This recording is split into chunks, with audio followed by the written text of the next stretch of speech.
तो एक तरफ खाकी सीधे खाकी से टकरा रही है, तो वहीं पर बुलंदशहर में सुदीक्षा का परिवार अभी भी आरोपियों के पकड़े जाने का इंतजार कर रहा है और पहचान का तरीका भी पुलिस ने अब बुलेट के जरिए ही करने का फैसला किया है।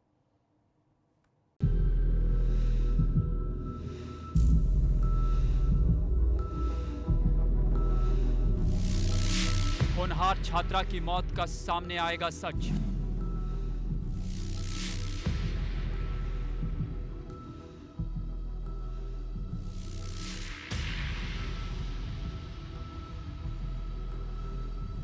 मौत के गुनाहगार आरोपियों की पहचान कराएगी बुलेट।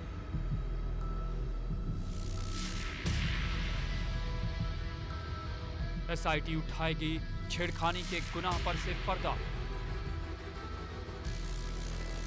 बुलंदशहर की दीक्षा की मौत के मामले की जांच अब एसआईटी के सुपुर्द कर दी गई। सरकार और पुलिस मुख्यालय ने इस मामले की गंभीरता को देखते हुए हर तह तक जाने का फैसला किया है और छात्रा की मौत की वजह हादसा रही या घिनौनी हरकत, ये भी साफ हो जाएगा। इस संबंध में स्थानीय स्तर पर क्षेत्राधिकारी नगर श्रीमती दीक्षा सिंह के नेतृत्व में एक एसआईटी का गठन किया गया है और इसमें क्राइम ब्रांच के 2 निरीक्षकों को अलग से अटैच किया गया है, जो विवेचना के हर पहलू को ध्यान में देते हुए अग्रिम कार्रवाई करेंगे। वहीं अब बुलंदशहर पुलिस इस मामले में बुलेट से आरोपियों की पहचान करने में जुट गई। इसके लिए उसने शहर में बुलेट बाइक के मालिकों को गाड़ी समेत थाने पर बुलाना शुरू कर दिया। मौजूद हैं हम थाना औरंगाबाद में, जहां मृतक छात्रा सुदीक्षा के पिता की तहरीर पर 2 अज्ञात बुलेट मोटरसाइकिल सवार युवकों के खिलाफ मुकदमा दर्ज कर लिया गया है। आप देख सकते हैं इन तस्वीरों में, यहां आसपास के क्षेत्रों से लगभग 2 दर्जन से अधिक ब्लैक रंग की मोटरसाइकिल यहां लाई गई हैं। आपको बता दें कि मृतक छात्रा सुदीक्षा के पिता ने जो एफआईआर लिखाई है उसमें जिक्र किया गया है कि ब्लैक रंग की बुलेट मोटरसाइकिल सवार युवकों की ही बाइक से टकराने के बाद छात्रा सुदीक्षा की हादसे में मौत हुई है। इस मामले में एफआईआर दर्ज होने के बाद बुलंदशहर पुलिस एक्टिव हो गई। उसने हादसे के जिम्मेदार बुलेट और गाड़ी की पहचान के लिए सुदीक्षा के परिवार से भाई को बुलाया ताकि शनाख्त का काम मुकम्मल होते ही आरोपियों पर कार्रवाई की जा सके। हालांकि पुलिस अभी भी इस कहानी में उलझी हुई है कि सुदीक्षा की मौत जिस गाड़ी से हुई वो कौन चला रहा था, चाचा या भाई।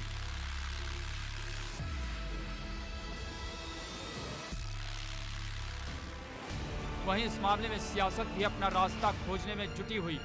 दादरी विधायक ने इस मामले में पीड़ित परिवार के लिए मुख्यमंत्री को खत लिखा और परिवार को 25 लाख रुपए की आर्थिक सहायता देने की मांग रखी है। इसके साथ ही नागर ने इंसाफ के लिए आरोपियों को तत्काल गिरफ्तार किए जाने की बात भी कही है।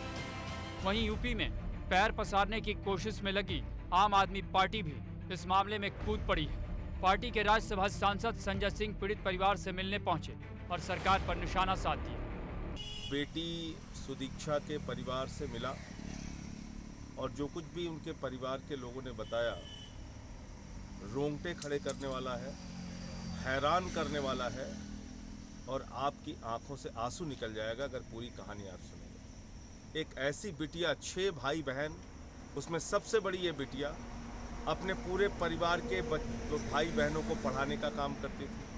2 साल से अमेरिका में रह के स्कॉलरशिप पे पढ़ाई कर रही थी।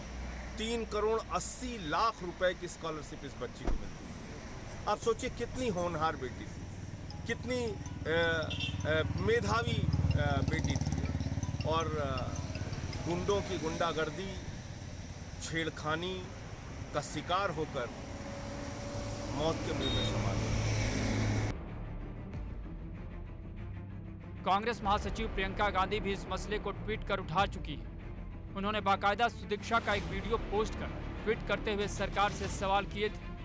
अपने ट्वीट में प्रियंका ने लिखा था, सुदीक्षा की ये भावनात्मक स्पीच सुनिए। यूपी की इस बेटी का कहना था कि उसकी उम्र की बहुत सारी लड़कियों को छेड़खानी के चलते पढ़ाई छोड़नी पड़ती है। आज इसी समस्या ने सुदीक्षा की जान ले ली। सरकार पूछेगी समस्या का हल कहाँ है? समस्या का हल बेटियों की आवाज में है, लेकिन आप सुनिए तो। कुल मिलाकर इस मसले पर सियासत भी गर्मा रही और पुलिस पर दबाव अब पीड़ित परिवार को इंसाफ दिलाने का बढ़ गया।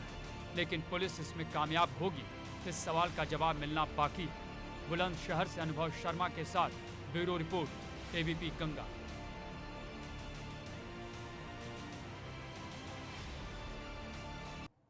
और इस खबर पर बलराम पांडे हमारे संवाददाता और ज्यादा जानकारियों के साथ जुड़े हैं। बलराम, इस मामले में पुलिस की जांच कहां तक आगे बढ़ी है, किस तरह से पुलिस जांच कर रही है, ये तो आप दर्शकों को बताइए। साथ साथ ये भी बताइए कि जो पॉलिटिकल पार्टीज हैं और जो राजनेता है वो कैसे राजनीतिक रोटियां सेकने में लगे हुए इस मामले को लेकर, ये भी बताएं।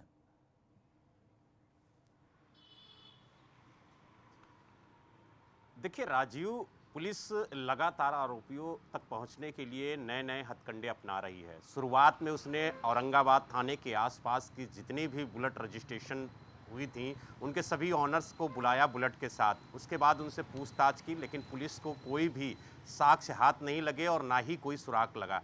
यही वजह है कि अब पुलिस जिले की जो भी बुलेट बाइक हैं जिनके रजिस्ट्रेशन हुए हैं उनके ऑनर्स के कॉल डिटेल को खंगाल रही है कि जिस वक्त ये घटना हुई है उस वक्त उनकी क्या लोकेशन थी। अगर उनकी लोकेशन घटनास्थल के आसपास पाई जाती है तो उनको बुला करके उनसे भी पूछताछ की जाएगी।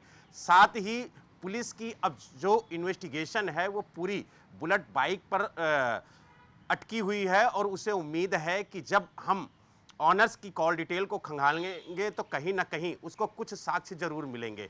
लेकिन दूसरी बात यह है राजीव कि जो एसएसपी और जिलाधिकारी ने एक संयुक्त रिपोर्ट शासन को और महिला आयोग को भेजी है उसमें कई सवाल भी खड़े किए हैं। सबसे पहला सवाल यह है कि पुलिस ने यह साफ कहा है कि ये महज एक हादसा है। दूसरा सवाल उन्होंने ये खड़ा किया है कि जो भाई बाइक चला रहा था वो नाबालिग है। और तीसरा सबसे बड़ा सवाल यह है कि जो चाचा ने दावा किया कि घटना के समय वो बाइक चला रहे थे तो उस पर उन्होंने सवाल खड़ा किया। कहा कि चाचा जिस वक्त ये घटना हुई है उस वक्त वो 50 किलोमीटर दूर थे, यानी वो दादरी में थे, गौतम बुद्ध नगर में थे, वो घटनास्थल पे मौजूद नहीं थी। और उसके साक्ष्य के तौर पर राजीव पुलिस ने चाचा की कॉल डिटेल दी है। उसमें साफ तौर से दिख रहा है कि चाचा घटनास्थल से 50 किलोमीटर दूर दादरी में मौजूद थे और घटना पर 2 घंटे बाद पहुंचे हैं घटनास्थल पर। वहीं पुलिस ने जो स्वास्थ्य सामुदायिक केंद्र पर जहां पर उसका भाई सुदीक्षा को एम्बुलेंस के जरिए लेके गया था उनके भी बयान, डॉक्टर के भी बयान दर्ज किए हैं। उन्होंने भी बताया है कि जब सुदीक्षा को यहां पर लाया गया था तो उस वक्त उसका भाई उसके साथ मौजूद था, चाचा नहीं थे। तो पुलिस कहीं ना कहीं अब पूरे मामले के अनावरण के लिए लगातार प्रयासरत है। लेकिन इन्हीं सब सवालों को लेकर के जो सुदीक्षा के पिता हैं उन्होंने ये जरूर कहा है कि अगर पुलिस उन्हें परेशान करती है और जिस तरीके से पुलिस सवाल खड़े कर रही है, अगर उन्हें न्याय नहीं मिलता है तो वो आत्मदाह भी कर सकते हैं। और यही वजह है कि जो पॉलिटिकल, जो राजनीतिक पार्टियां हैं वो अब अपनी राजनीतिक रोटियां सेकनी शुरू कर रहे हैं, चाहे वो आम आदमी पार्टी हो, चाहे कांग्रेस हो, चाहे सपा हो।